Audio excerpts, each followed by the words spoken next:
Mama, Bwana asifiwe. Amina baba, Bwana Yesu asifiwe. Amen. Baba, nina furaha leo. Hey. Umeongea na kijana? Leo? Baba, nina furaha. Mungu ametenda.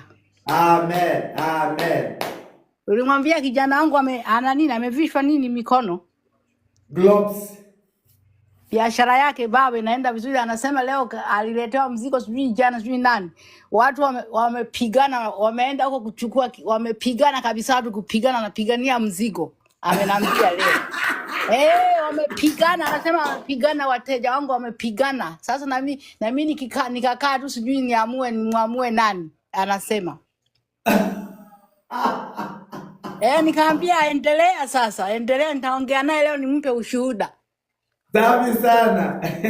Sasa nikamwambia baada ya hapo alikwambia nini? Alisema sijui akishamaliza ulivyomwagiza sijui akupigie tena, hata sielewi. Nilimwambiaga tu akishamaliza vile nilivyomuelekeza atakuwa akinipigia ili nione nyota yake miaka, maana walikuwa wanamvuruga. Kwa hiyo sasa alikuwa watu wengine wanaleta mizigo, wao wanauza alafu yeye anabaki. Anasema sasa hivi kesho mzigo mwingine unaletwa.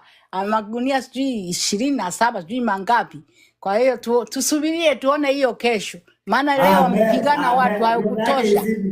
Izidi kuwaka nyota yake. Amen baba, muombe na watu wabaya wanaotaka kummaliza warudie wao. Hayo mambo wanataka kummaliza kabisa, kumuua, yarudie wao wenyewe kabisa baba. Huyo atasimama, hawatamweza tena. Amen. Amen baba. Amen. Tena. Amen. Itaendelea kung'aa kwa jina la Yesu. Na hao wachawi